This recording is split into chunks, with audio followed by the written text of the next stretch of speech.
Well, good evening everyone and welcome to tonight's webinar, which is brought to you by Southern and Tropical Beef Technology Services in conjunction with the Cooperative Research Centre for Beef Genetic Technologies, otherwise known as the Beef CRC.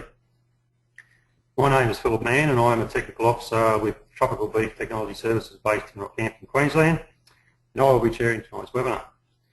Your main presenter tonight will again be Andrew Byrne, who is a Technical Officer for Southern Beef Technology Services and based in Armidale, New South Wales. I would like to extend a special welcome to Dr. Ben Hayes, who is online to answer questions you may have regarding tonight's topic. I think in the reminder email that was sent out for tonight's webinar, we indicated Mike Goddard would be available. Unfortunately, due to unforeseen circumstances, Mike couldn't be with us tonight, but we've certainly found a very suitable replacement in Ben. Ben is a livestock geneticist with the Victorian DPI and is a leading scientist working with the beef, sheep and dairy CRCs. Tonight's webinar is titled Improving Production Traits with DNA and is the 5th webinar in the Know Your Genes webinar course, which aims to provide producers with a better understanding of DNA technology and how this can be employed in their herd. Next week, we will be concluding the course by looking at a cost-benefit analysis of incorporating DNA technology into your herd. Thank you very much, Philip, and good evening, everybody. So, as Philip said, tonight's webinar will start to go through and discuss the next use of or potential use of DNA technology in relation to production traits. So, what I plan to do in this session is follow the kind of steps which are outlined on your slide there. So first of all, we want to go through and just discuss a little bit of the concept of DNA tests for production traits, particularly how they work and the concepts behind those, and how we might be able to utilise them for genetic improvement. So go through the theory first of all. We'll then break for questions before moving into an overview of what DNA tests are currently available in Australia and overseas for the production traits for the beef industry, and then also just to finish up after the second question session, just to have a bit of a discussion about what the future may hold, so where this technology is heading and maybe what the landscape will look like in a few years' time. So to get us underway, the first thing I thought it was very important to outline is what we're actually talking about when we start saying, you know, we're using DNA technology for the production traits. And in particular, what we're starting to look at is how we can harness the DNA tools to identify animals that may carry favourable genes or genetics for economically important production traits. And this is quite a big step from what we were talking in last week's webinar, where we were really discussing the type or the qualitative type traits. And the two big differences between these two subjects is the qualitative traits. First of all, the expression of the trait tends to have quite a distinctive difference. So in the case of coat colour, we were talking about the coat was either red or black, and polledness, obviously the animal was either horned or polled. In the case of the production traits that we're talking about tonight, obviously that isn't the case, and we've got animals that for each of the traits tend to follow that normal distribution, that normal bell curve. So we don't have just a very distinct difference. And also the big difference between the qualitative traits and the production traits is that production traits don't tend to be controlled by a few simple genes. So there tends to be many genes that are influencing these traits, and that has some consequences, I guess, when we go in and start to look at DNA technology. And there are a few different exceptions to that rule, particularly with the myostatin gene. But in general, we can consider these production traits to be under the control of quite a lot of different genes. So that's what we're talking about when we look at the concept of improving production traits with DNA. The next kind of area to start to discuss is, well, how do these DNA tests work for the production traits? And for those of you that have been involved in our previous sessions, some of this will be a bit repetitive, but we do have quite a few people that are just joining us for the first time tonight, so I thought it was beneficial just to go back and cover some of the things that we've discussed in the basis for these DNA tests.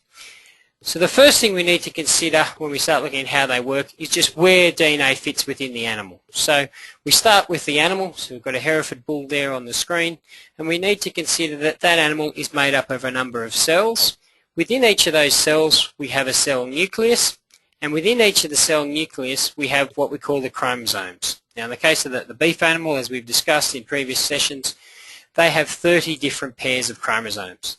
And effectively the chromosomes are just bundles of DNA. So that's where the DNA fits within the animal.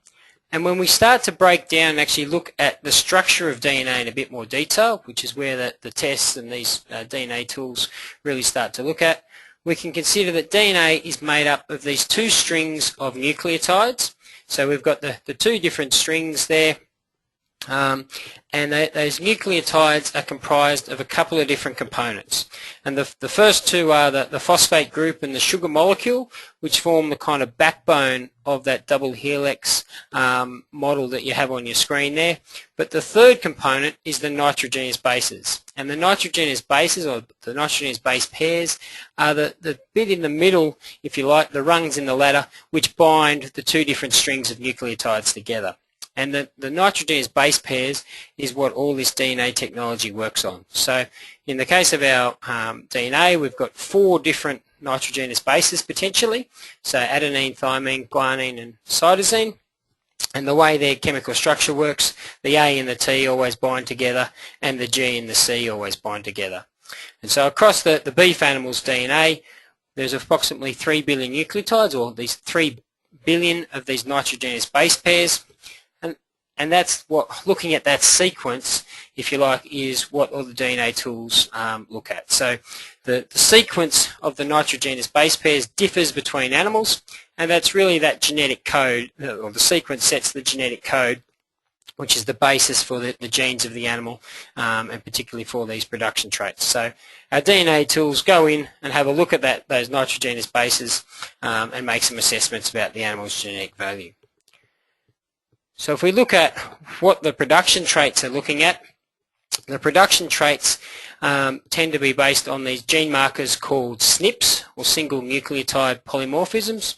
So in this structure here of DNA, exactly the same as the first diagram on the previous slide, we've got the 2 strings of nucleotides and the nitrogenous base pairs in the middle. And you can see there's 2 sets of DNA there. There's an animal on the top, its set of DNA, and then a second animal below that with a different nitrogenous base pair sequence. So if I come across here with my mouse, you see this animal here at this particular spot in the animal's DNA has a C and a G, whereas the animal down below at that particular spot has a T and an A. And going in and having a look at these SNPs, as I said, is the basis for this current production trait gene marker technology.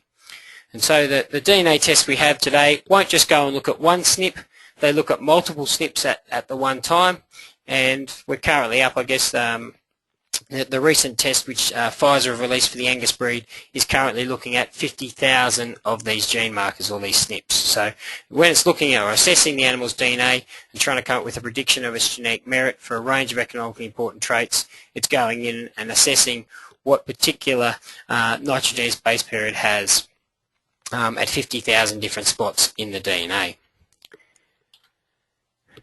So when these tests are doing it, the concept behind how they're developed, if you like, is we have what we call a reference population, or I suppose another way you can consider that is a research population. So we have a group of animals which is put together, and those animals are very comprehensively recorded for a range of pedigree and performance type of measurements. And then there's also DNA information collected on those. So if we consider a trait like marbling, for instance, we have a reference population where we'd go through and we'd measure those animals for marbling, and we'd obviously have some animals which were performing well for marbling and those that wouldn't be expressing much marbling.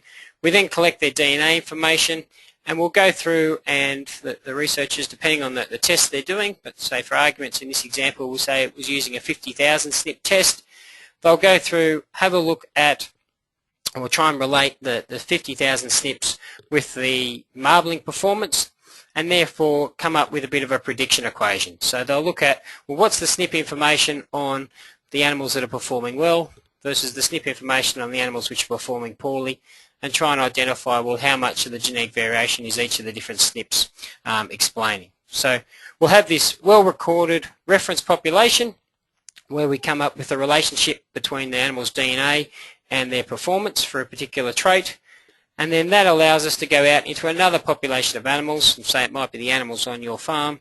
You go in, you take a DNA sample, we collect the DNA, and we look at what their SNP information is on that animal, and then because we've got this prediction equation that we can put over the top of it from that reference population where we know the relationship between the DNA and the performance measurements, we can come up and calculate a molecular breeding value. So it's often referred to as an MBV. And that's really the concept, if you like, as to how these production traits are put together. Now, in a lot of cases, we won't just have one reference population. So generally, the people who are developing these prediction equations, they'll develop the test in one population, and then they'll validate it themselves in another population to make sure that that relationship is still holding true when they start to go away from their original populations. So it's a very simplified diagram on that slide there that you've got in front of you, and in practice it's slightly more complicated, but that should give you the general idea as to how these production trait tests are developed and how they allow us to go out and test animals, so on property. Now that also does raise a few important considerations that we need to consider when we're looking at the concept of production traits. So first of all, we need to consider that the MBV, if you like, or the molecular breeding value, is simply an estimate of the animal's breeding value, from DNA information alone. So most of you will be familiar with, say, the usual EBVs that we have, the breed plan EBVs, which are just estimates of the animal's breeding value based off pedigree and performance information. Effectively, all the DNA tests are doing are just trying to estimate that animal's breeding value, but instead of using the pedigree and performance information, they're using the information from the DNA. Now, the important concept there is that we're not dealing with an accuracy of 100%. So in the same way our EBVs don't have an accuracy of 100%, the different results out of the DNA tests don't have an accuracy of 100%. They're not an actual measurement of the animal's true breeding value. And I think in the early stages when DNA tests started to be released, we did have that mindset that we were looking at DNA, we were getting a specific measurement, and therefore it was an actual measurement of the animal's genetics. And it's important now to realise that it's not, and different DNA tests have different accuracies, if you like, of estimating that animal's breeding value. And it's important to consider those. The next consideration that we need to take into account when we're looking at these production traits is that we're not dealing with a few genes. And one of the big lessons which we've learned, I guess, in the beef CRC over the last, on CRC3, so over the last few years, is we originally thought that when they started to go in and have a look at this DNA, they would find a couple of genes which had a very large effect on each of our major economically important traits. And what research has shown is those genes haven't eventuated. So when they've gone in, they found that, well, we've got maybe hundreds or thousands of different genes, all with an individually quite a small effect on the trait. So we're not able to go in and identify these few really genes, I guess, which have a really big effect, or we get big bang for our buck when we test for them. And that's a very important concept as well.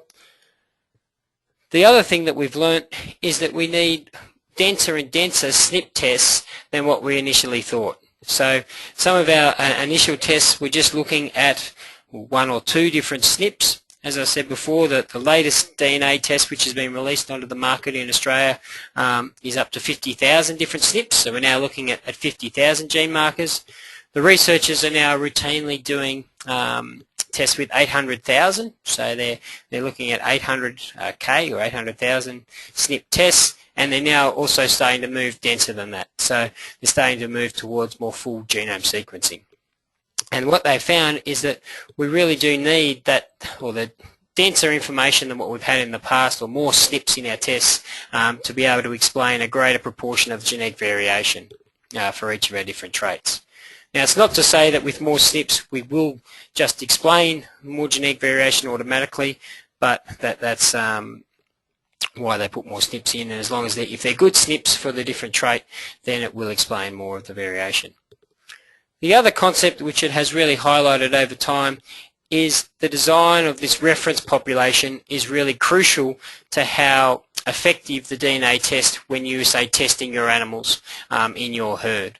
So the first thing we need there in terms of the reference population is it really must be of a sufficient size. And that sounds quite simple, but when we start looking at some of our hard to measure traits, getting a reference population together of a couple of thousand animals with genotype information, so if we consider feed efficiency for an example, very high cost traits to measure, then actually getting the animals together for that reference population is not as easy as it sounds, but it's critically important to the effectiveness of these tests.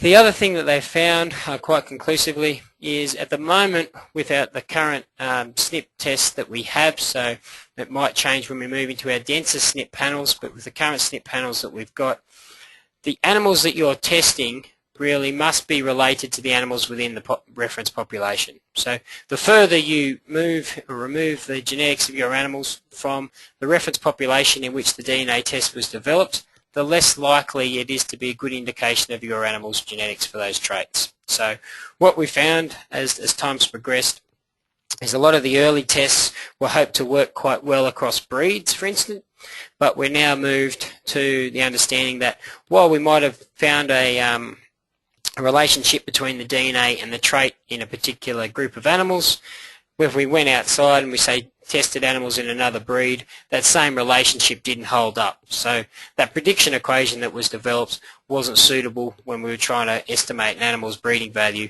in another breed of animals, for instance. And that's why the latest test which Pfizer have released is an Angus specific test and is not really suitable to animals from another breed.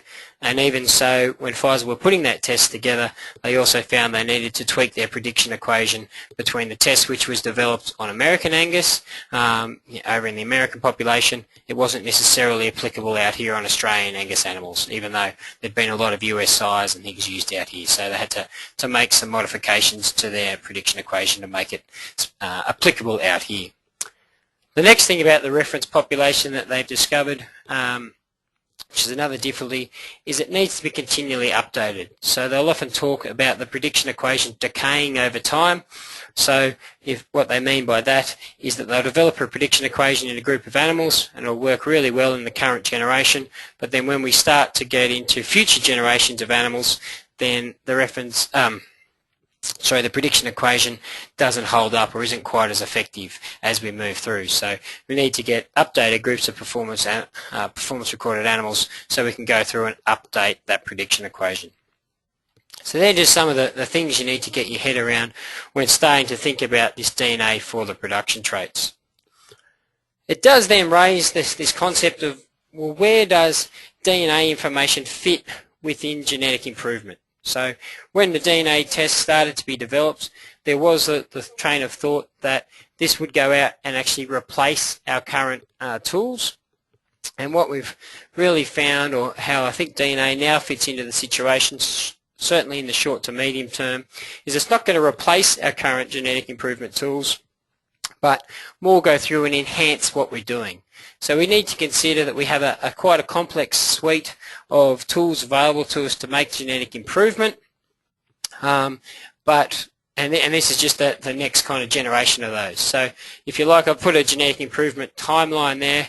We started with performance recording, then moved to the introduction of a best linear unbiased prediction type analysis, so with the introduction of breed plan in the mid-80s. We then got selection indexes through the late 90s. There's also been some mate allocation software developed, so like the TGRM that a lot of you would have heard of.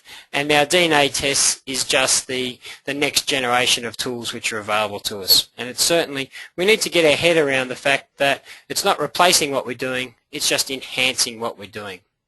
And to really stress that point, I just want to, for all those people out there that may be seeing that DNA technology may be a a simple solution to them. Performance recording is can be quite a hassle and quite a cost to people as part of their management. And really, if you're considering that DNA is a replacement to your performance recording, then to me you're kind of putting the cart in front of the horse. And I just can't stress that point enough, that I wouldn't be recommending you start looking at DNA information until you've got your performance recording all in order. Once your performance recording's in order, then we start to look at, well, how can we fine-tune that with the use of DNA information? And that leads us into, I guess, well, how are we going to get the most out of the DNA information? And as I said, we've got this concept, and I'll repeat it again, that we're not replacing what we're doing, but we're just enhancing our current tools. And how all the industries now are heading with this DNA technology, so across the different species and across the different countries, is to start including the DNA information into their current genetic evaluation programs. So on the slide there you can see our traditional kind of breed plan EBVs have been calculated based on pedigree and performance information. What we now have is the move towards a breed plan analysis which includes the pedigree and performance information, but we've got this additional source of information, the DNA, which we go through and we put that all into the one bucket, all three sources of information, and come up and calculate basically marker-assisted EBVs. So another way of looking at that is just EBVs with more accuracy by combining the pedigree, performance and DNA information. And we've seen in Australia recently our breed plan analysis has been modified to include the DNA information. We'll talk about that a bit more in the next session, but certainly that's what most of the genetic evaluations around the world have done. And it's where the dairy industry is slightly in front of what we're doing in the beef industry in terms of they've had DNA information in most of their analyses now in overseas countries for probably 18 months to 2 years. So why are we looking at this DNA information? What benefits does it offer to us, I suppose? And the first one there, to me, is the major benefit. It's just allowing us to get some extra accuracy to our existing EBVs. And what extra accuracy will really do is it means that our selection decisions are more accurate, so we're more accurately identifying those animals which are superior in the production traits, putting those animals into our production system, and we'll make more genetic improvement as a result of it. So it's all about taking what we're doing and doing a better job of it. The two real benefits that it offers us is it allows us to get a good estimate of an animal's breeding value early in animal's life. Now in the case of, I guess we've got a bit of difference here between the beef and the dairy industry, in that in the dairy industry, for say that milk production, it's very hard for them to get a good estimate of an animal's genetics or a bull's genetics until you do some progeny testing. In our beef animals, we do have a lot of our economically important traits which we can measure on animals before they get to breeding age, but there are a number of different traits, say milk production if you like, if we use that as the example, so whether his daughters are going to be fertile or milk well, even for some of our carcass traits. We can't necessarily collect them until a bit later on. So using DNA, if we can come up with a good test that we can, say, get an estimate of the animal's breeding value shortly after birth, then that will be a good advantage to us. It's also potentially quite a lot of advantages in the difficult or costly to measure traits. So, for example, feed efficiency or fertility, some of those quite difficult to measure traits that routinely it might not be feasible for individual producers to go in there and actually test them.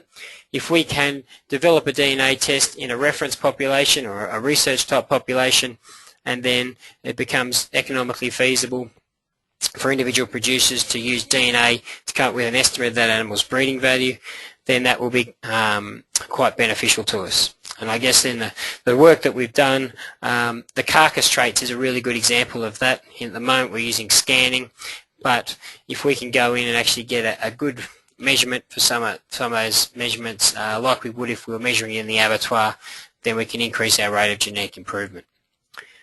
The next advantage, obviously, of DNA is we removed a lot of the environmental components. So while we do have a genetic evaluation system at the moment in BreedPlan, which can attempt to go through and remove a lot of those influences due to environmental factors or non-genetic factors, this does definitely take all of those out of the equation. We're going in and directly measuring or directly looking at an animal's genes in terms of its DNA.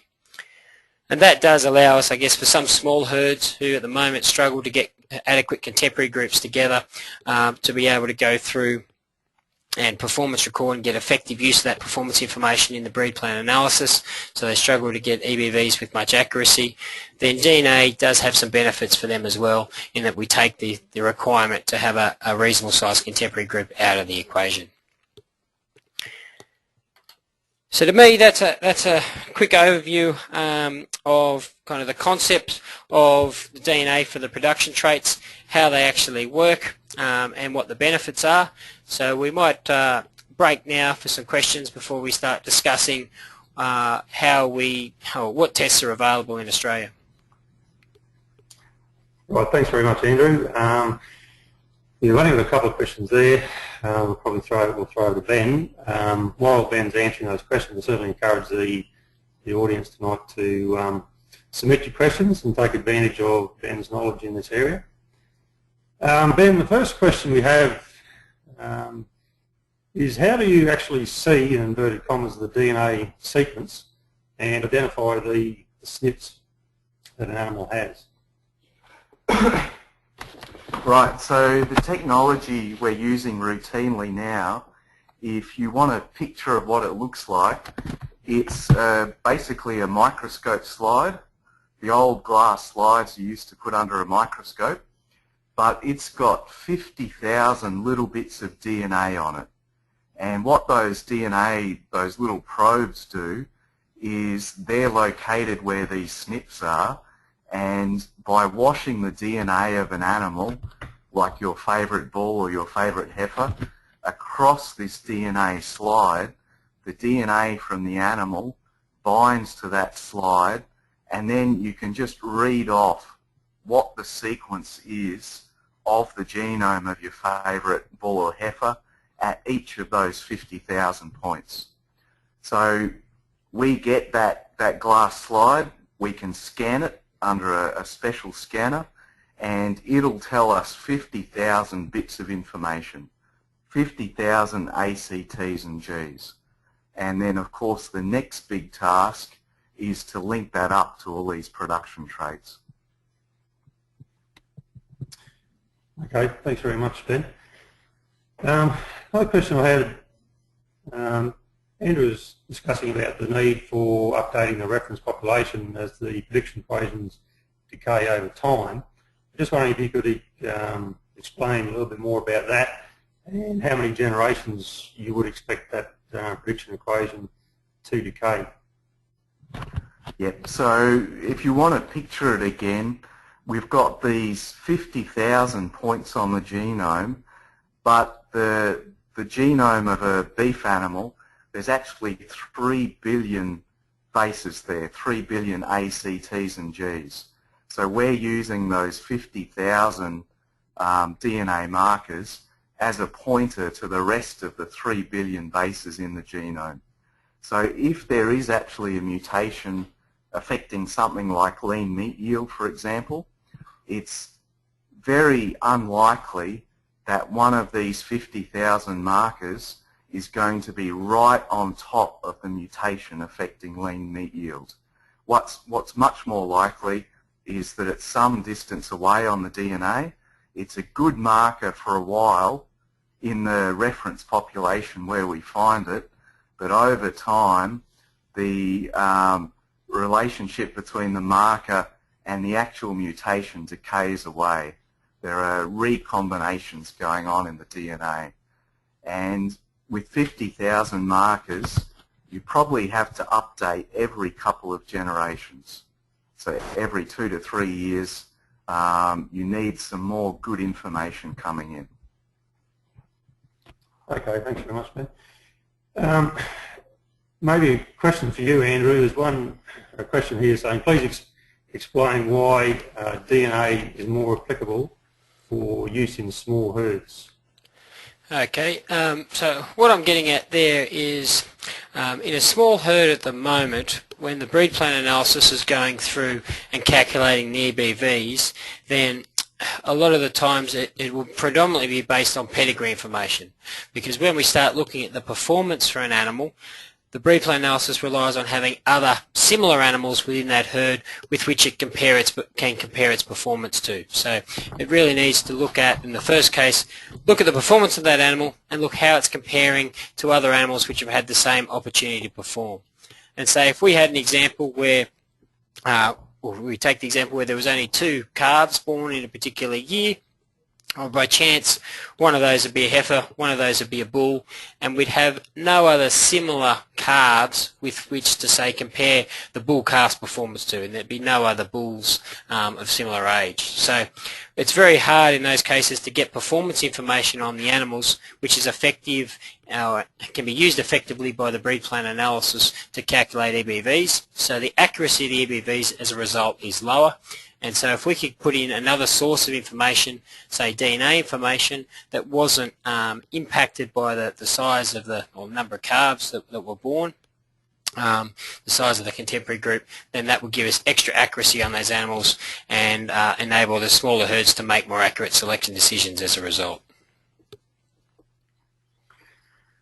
Oh, very good. Thanks, Andrew. I think that's about all the questions we have at the moment. There's a couple more there that will be covered as you continue with your presentations. So at this stage, I guess if you could continue on, please, Andrew.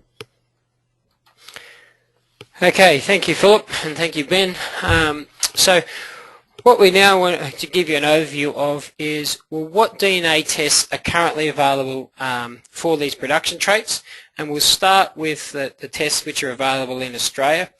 And I thought I'd start off by just putting up an old slide here, if you like. It's probably 2 years out of date now, but it kind of, I think, nicely summarises the history behind these production traits in Australia. So it's looking at, I guess it's reflective of tests which have been promoted by Pfizer Animal Genetics, which over time have had a number of different names, if you like, from Genetic Solutions to Catapult Genetics through to the Pfizer Animal Genetics at the moment.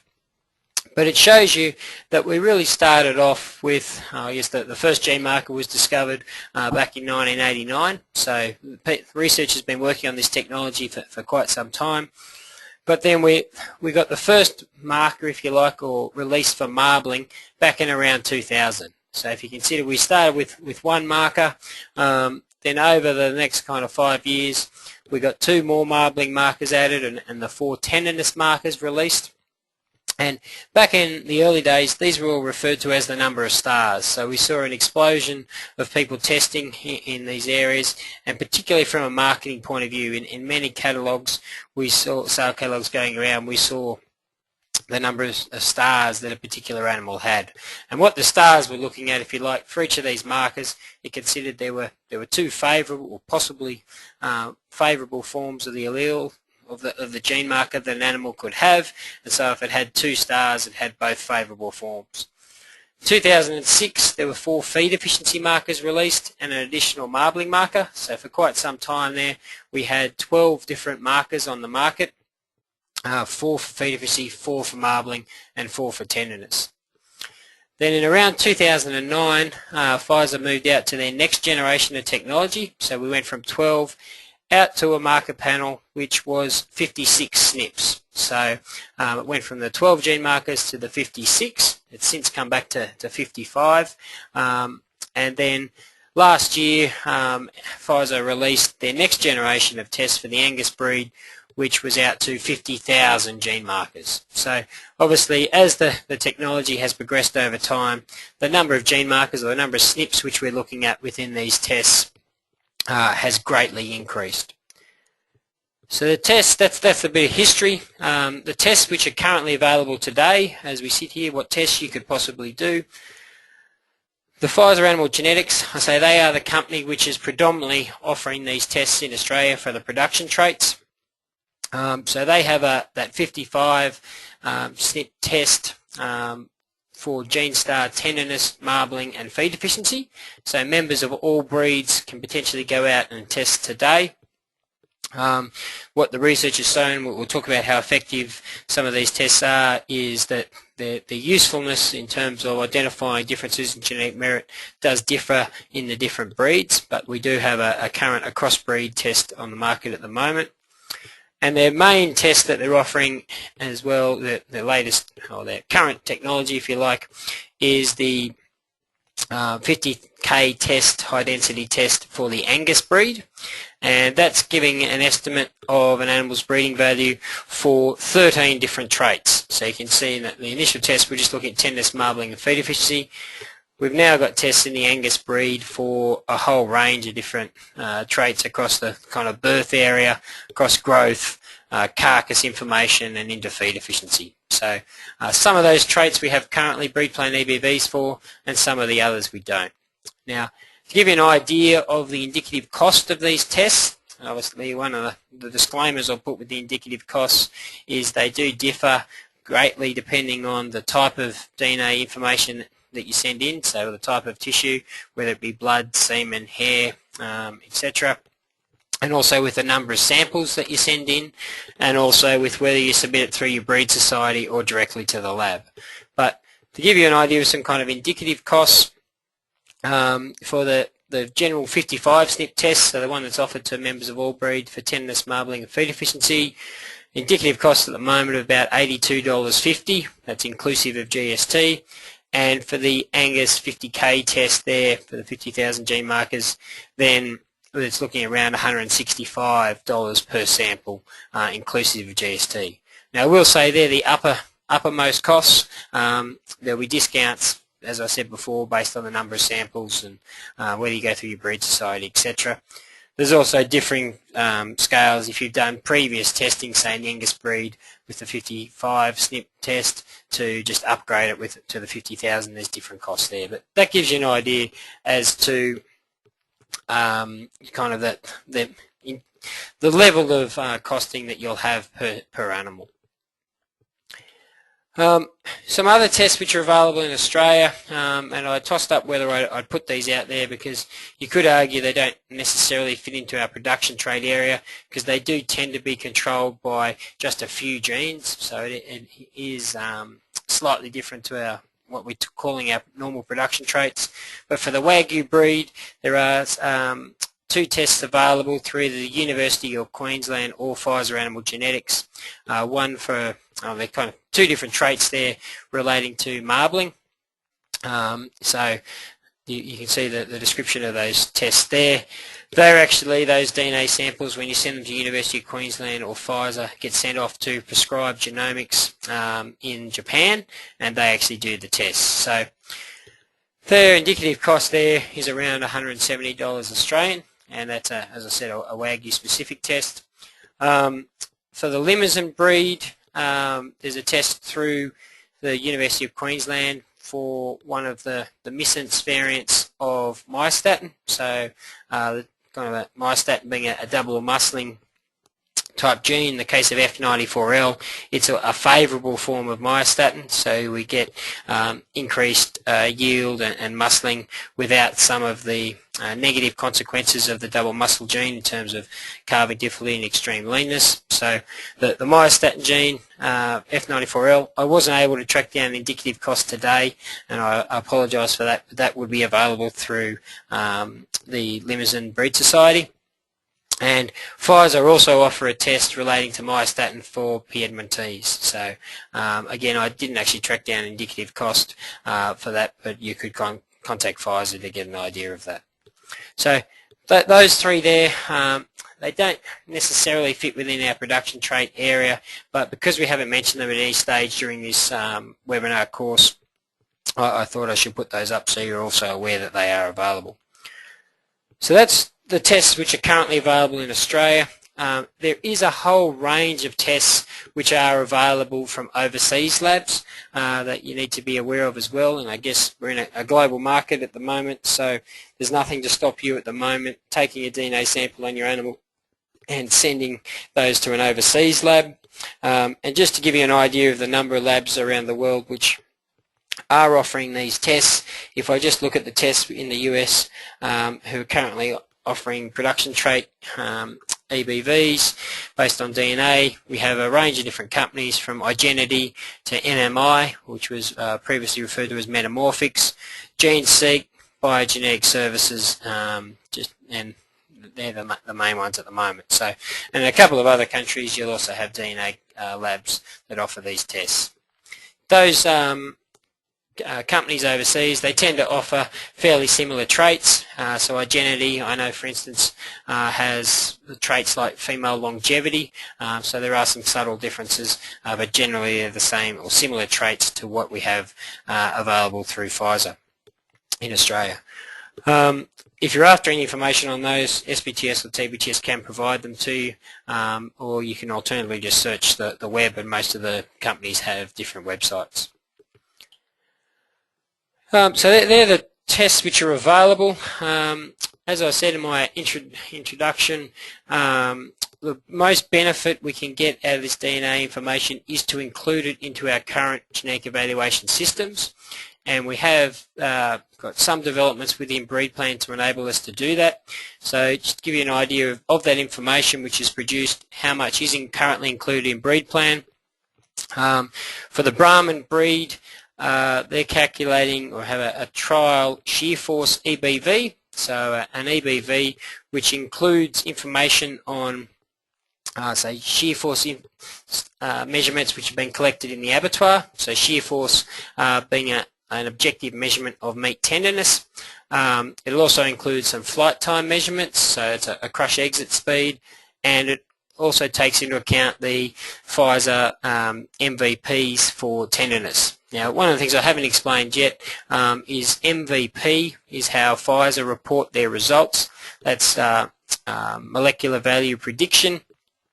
Really, that's just another name for EBV or MBV, if you like, molecular breeding value, as I talked about. So, if you're a Brahman producer and you do the testing through Pfizer, that tenderness information would feed into the calculation of trial shear force EBVs, and they have had that trial shear force analysis set up since October 2008, and periodically those EBVs are updated, and generally they're just provided back to the producer that's done the testing, although I think some of them are displayed on the Brahman website as well. The other main inclusion in BreedPlan happened in April this year, when the MVPs from Pfizer for 7 of the 13 traits in their Angus 50K product were included in the main Angus group BreedPlan analysis. So you can see that the traits below there across birth weight, weaning weight, milk carcass weight, rib fat, eye muscle area and marbling. If you're an Angus producer and you do your testing at the moment and you send your samples, DNA samples through Angus Australia, then that information will automatically be stored on the Angus database and go into the calculation of the Angus group BreedPlan EBVs. In the other breeds and the other tests at the moment, none of that DNA information is actually included. So it's currently at the moment you'd get MBVs back, if you like, or MVPs back from Pfizer, but that wouldn't be incorporated into the BreedPlan analysis. But over time, particularly as we get good validation information, so from independent validation, that will allow us to generate the required parameters to include the DNA information from those tests into the BreedPlan analysis. Now, one of the things which we will discuss in a lot of detail next week, but I thought it was worthwhile just to put a bit of information up in front of you tonight. The obvious question when we start talking about these DNA tests that people ask is, well, how useful are these tests? And it's a question we could spend half a day talking about, so I would say take all the figures which I'm going to put up in front of you just as a kind of indicative look at this, and if you really want to get your teeth into this, then I'd encourage you to log on next week. But to give us an idea of how useful the tests are, there is a range of different information out there. In particular, each of the different commercial companies will be able to provide you with their own assessments, if you like, or own indication as to how useful their tests are, and I encourage you to very much go through and have a look at their promotional material and get an idea. But importantly, the beef CRC has formed a very beneficial role by actually conducting independent validation of these tests. So there is a full range of results available on the Beef CRC website, and I've put the address up there for you.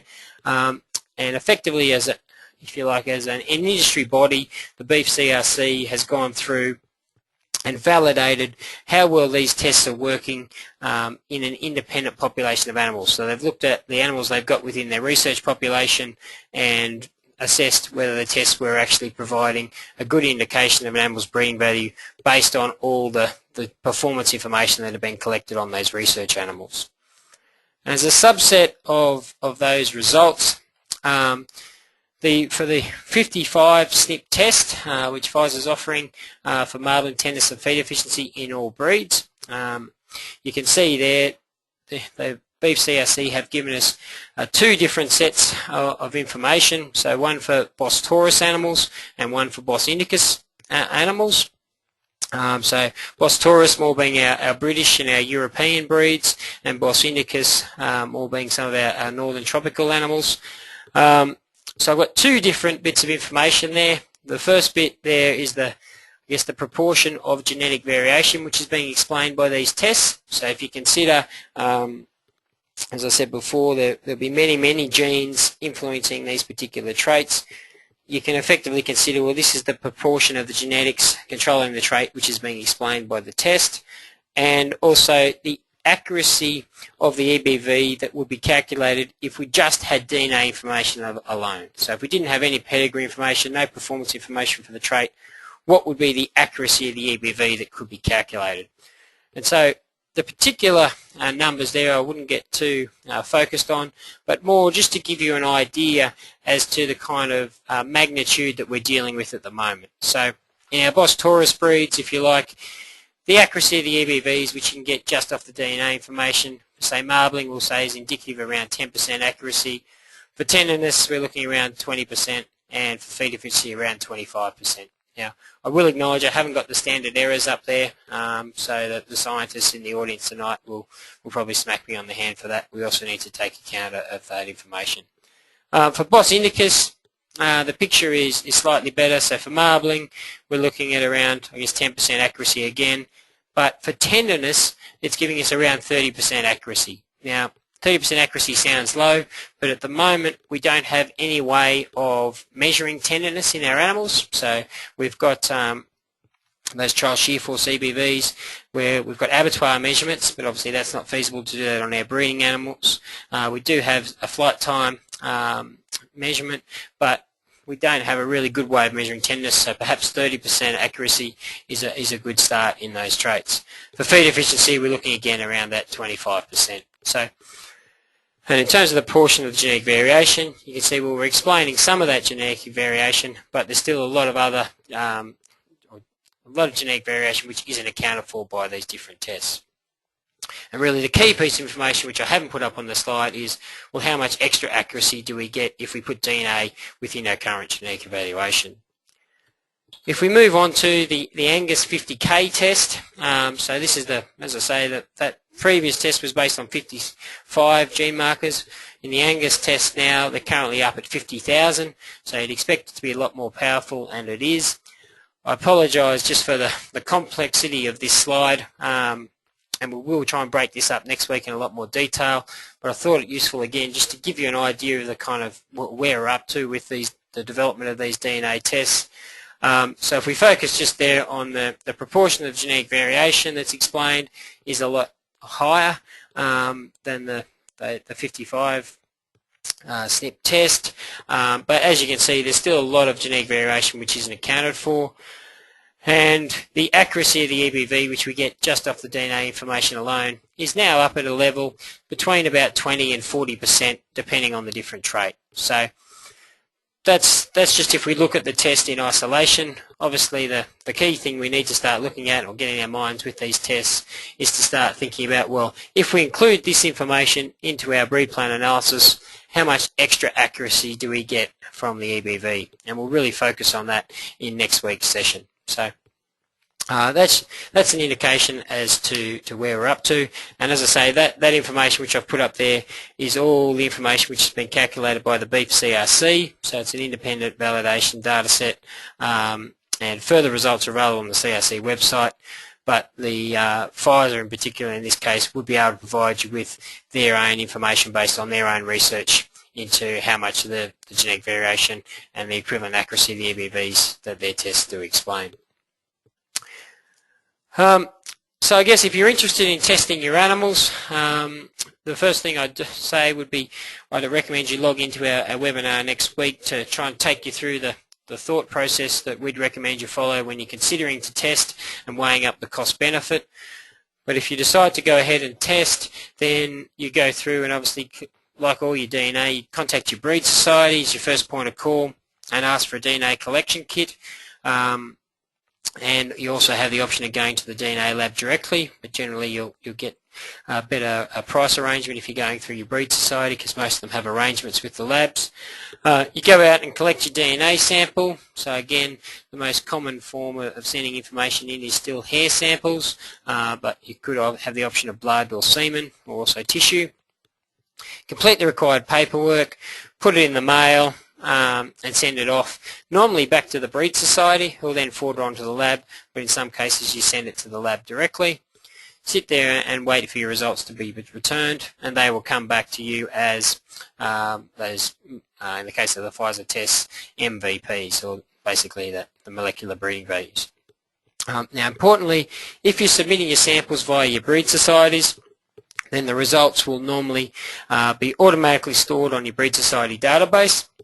And so when a breed plan analysis is run, which includes the facility to take the DNA information in, then that information will automatically go into the calculation of the EBVs. So that's obviously if you're submitting it through your breed society. If you're going to the lab directly, then you need to look at how you store that with information with your breed society. So we might break there. That's an overview of what's currently available in Australia and touching on what's available overseas. And we might break there for some questions. Thanks very much, Andrew. Just before you have a break, I do have one question for you. You mentioned some of the tests that are offered by the overseas labs, and the question is, are any of those tests have any been calibrated to Australian cattle populations, or do the reference or the resource population include Australian cattle?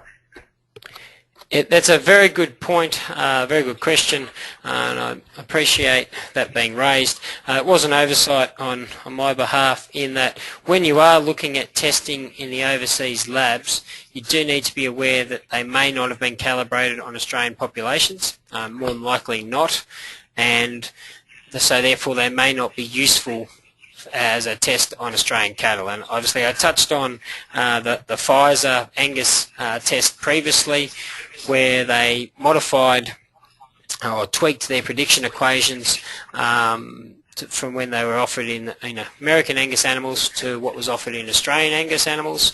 And so that's a real benefit of the Pfizer test at the moment, in that it has been calibrated on Australian animals in Australian conditions. But that is just a risk if you're going overseas. Right, thanks very much, Andrew. Okay, I've got a few questions here for Ben. So Ben, the first question we have is there a minimum herd size you would suggest before DNA testing would be beneficial? Yeah, good question. Obviously, you've got to have enough animals so you can make good selection decisions.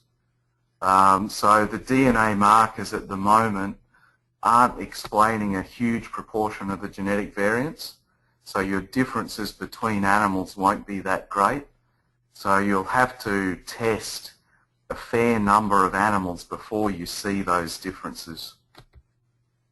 But without going away and actually working it out, I can't give you a bang-on minimum number. Okay, sure. Thanks, Ben. Another question here. Are you aware of any work identifying genes in Bos Taurus breeds in terms of their adaptability or ability to cope in tropical areas? Yeah, also a good question. I have to show my dairy bias here and say that in Holstein Friesian cattle we have been looking at some of that work, and we've certainly been able to find DNA markers that predict whether an animal will do well or worse in conditions of high heat stress, for example. Again, they don't explain all of the genetic variants, and it's quite a modest proportion, but you can certainly find those genes. Okay, thank you. The question we have here is, what is the estimate of the total number of SNPs within the 3 billion nucleotides that Andrew was talking about in the DNA makeup of an animal? Okay, so the latest work that's been done internationally, people have sequenced just about every breed, I think, Bos indicus and Bos taurus, and they've put that all in a common database, and then they've looked to see how many differences, how many SNPs they find there. And it's about 14 million SNPs, I think, they find. And that, just out of interest, that's actually more than they find in the human population. Okay, thanks. And I guess the question we have here, we did cover it early on, but it's worthwhile asking again. What age should animals be to carry out these DNA tests for production traits? Yeah, another good question. The greatest advantage of doing the DNA testing is earliest in life, because early in life of the animals, if you don't do DNA testing, you don't really have good information on things like fertility, intramuscular fat. So you're best off doing it as soon as is practical after the animal is born, basically. Okay, very good. And just in relation to the 50K or the Angus 50K SNP tests, what tests have been done to show that the Angus 50K tests don't work on other breeds? I can't actually tell you that because I don't know if it's been tested here on other breeds, but certainly other information we have says that 50K doesn't work across breeds other than Angus and Red Angus. So you might have some predictive power in Red Angus, but you won't have much in other breeds. Philip, I'll just add my comments on that. Sure.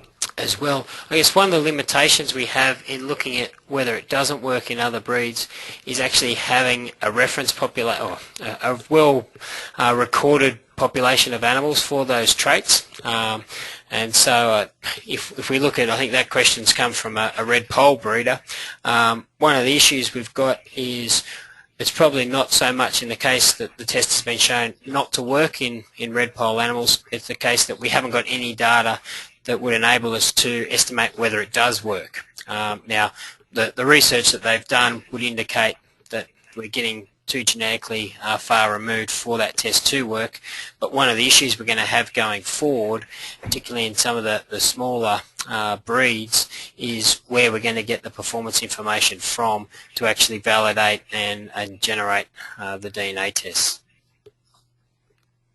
Okay, thanks, Andrew. I suppose following on from that question is, do we know of anyone working on a 50K chip for other breeds of cattle in Australia? Well, the beef CRC is doing an awful lot of work there. They've got reference populations of a range of different breeds with good performance records, and that's almost in the tens of thousands of animals, I think. Okay, or close great. to 10,000 animals genotyped. Okay, thanks very much. Andrew, that's all the questions we have for the moment, so if you'd like to continue on, thanks. Okay, thank you, Philip. So just to finish off this presentation, I thought it would be worthwhile spending a few moments just discussing, well, this is where we're up to with DNA technology, but this is a field of research which is really progressing at an alarming rate. So look at DNA technology and get an idea, if you like, look into our crystal ball as to what the future may hold. The first thing that I think the future will hold for us is we'll start changing our mindset from DNA technology, maybe replacing our current genetic tools, but just considering DNA to be another source of information. So if you like, if we're looking at trying to get an estimate of animals' breeding values, we'll go through and say, well, we're going to collect some pedigree information, we're going to collect some performance information, and we're also going to send in some DNA and get some DNA information to basically get some extra accuracy to our EBVs. And the thought process which people will be going through is, well, how much extra accuracy does the DNA test give our current EBVs, and weighing that up against the actual cost of doing the DNA test. So, and that's obviously what a lot of our webinar next week will discuss, is how you weigh up that cost benefit. As Ben touched on there, the next thing that we know will happen in the future is the Beef CRC are doing a lot of work in this area, and the third term of the Beef CRC is due for completion in June 2012, so only 11 months away now. And one of the things which will be an outcome of that is that by the end of the Beef CRC, the third phase, they will be delivering prediction equations for a range of growth, carcass, beef quality, carcass and beef quality, and female reproduction traits for inclusion in breed plan, and that'll be across a number of different breeds, and those prediction equations will have been calculated based on SNP panels basically greater than 500,000 SNPs. So a lot of them have been genotyped with the 800K SNPs. And there's a lot of genotyping going on at the moment, as Ben said. So the next big or potentially big release that we're likely to see of the DNA tests is from the Beef CRC prediction equations. Now what I understand will happen there is those prediction equations will be put onto the open market, and commercial companies may pick those up. So if you like, at the moment, we might have Pfizer or University of Queensland or potentially somebody else pick up those prediction equations and offer those as tests, and hopefully we'll have the infrastructure in place to have that information rolled out through breed plan. The other thing which is happening at the moment is we've got the beef information nucleus, which has been set up to try and generate these reference populations. So one of the things which has been highlighted as DNA technology has progressed is whether we've got suitable research population, if you like, of well-recorded animals, particularly for the hard-to-measure traits. So that the concept of the beef information nucleus has been devised, and effectively that's a number of breed societies are now running progeny test programs, so where they're joining upwards of, say, between 15 and 30 bulls a year over between 600 and 2,000 cows, depending on the breed.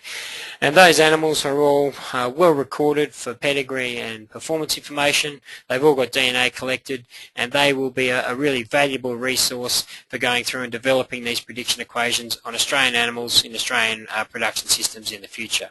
So at the moment we've got bin programs, beef information nucleus programs set up for Angus, Hereford, Limousin, Charolais and Brahman, and there's a number of other ones which are under development. The other things that we're likely to see in the future is that the cost of genotyping will decrease. So as these tests progress, then the actual cost of the technology is decreasing at a fairly alarming rate. So the cost of doing the DNA testing is likely to come down, both, I guess, because the technology is getting cheaper, but we're also starting to see DNA tests starting to be grouped together. So perhaps we'll start to see tests not just for production traits, but bundled together with tests for parentage verification, genetic defects, etc., which will, by combining those tests, make them more cost-effective than what they are at the moment, where they're generally different tests. We'll also see the size of the SNP test, chips increase. So as Ben hinted at there, I think the figure he quoted was that we had 14 million SNPs that they'd identified in the genotyping that they'd done. Obviously, when we're starting to look at tests at the moment with 50,000, we're still only just scratching the surface of the total kind of genetic variation which exists. So we will see that the size of the SNP panels increase and increase quite quickly.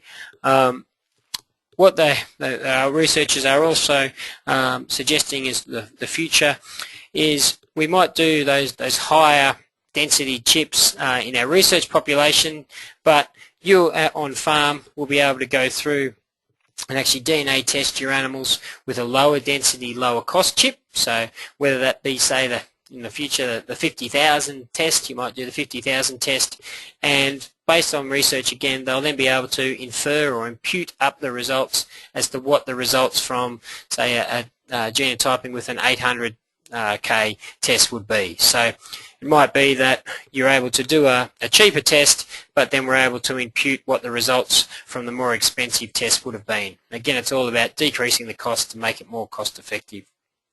One of the key considerations which the industry is going to have to come up with to really harness the power of DNA technology as we move forward is how we're going to collect on an ongoing basis hard to measure traits.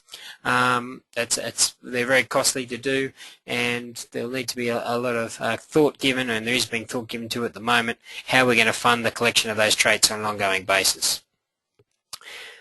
What we may also see, I guess, as I look into my crystal ball, is that people may focus now not so much on getting MBVs back or molecular breeding values, but perhaps you'll send a DNA sample off and actually get the individual SNP results back. So I guess one of the difficulties that we may have at the moment is if you did a test, say 4 years ago, that might have been, if we use the Pfizer example, based on the 12 SNPs,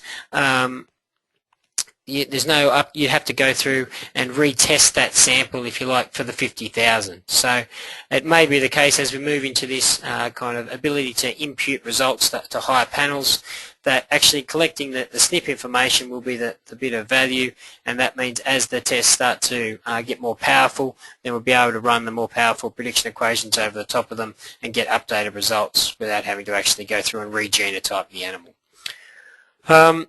We'll also start to see in the future the existing genetic evaluation programs, so particularly our breed plan analysis, start to become more and more enhanced over time to both more efficiently incorporate the DNA information, but also to include it more routinely as we go forward. So that's just a quick insight, if you like, as to where I see the future of this technology heading. Obviously, as I say, I would really encourage you to attend next week's webinar when we start to weigh up what the cost-benefit of this testing is, but that will possibly finish me off tonight. So I'll say good night and thank you very much for your attendance, and pass back to Philip for questions. Right, thanks very much, Andrew. Just before you do go, there is one question you may be able to answer, or Ben may like to comment as well. But in terms of the bins, the beef information nucleuses that you mentioned, do you know if they are being set up as straight reference populations to validate or calibrate the genetic tests, or are they being set up to develop the test itself? I think they will probably act as a very useful role in both of those areas, so both as an independent population to go through and validate tests which commercial companies may offer, but also they do offer the opportunity to actually, for breed societies, to go through and develop their own prediction equations. So now the big question there will be, is there another independent population of animals which we can use to validate the prediction equation that the breed society might develop? But I don't think we necessarily know the answer at the moment as to how the information from the bins is going to be used, but I suspect it might be for both purposes. I don't know if Ben had any comments on that either. No, I agree. Once you've got that bin structure in place, you've got the perfect population for developing a new test. And an example might be the meat scientists might suddenly tell us that something's very important to measure for meat quality. We can just zip through those reference populations, those bins, and then we can, because we've got those animals genotyped already, we can come up with predictions for that trait. All right, very good. Just probably one last question to finish up. which is quite topical with the pending introduction of the carbon tax. Is there any work being done on the methane emission in terms of genetic tests for identifying that? I'll take that one if you like, Andrew. There is work going on. The big challenge there is getting enough animals measured for methane to form a decent reference population. If you think feed conversion efficiency is expensive to measure, you should see the cost of measuring methane.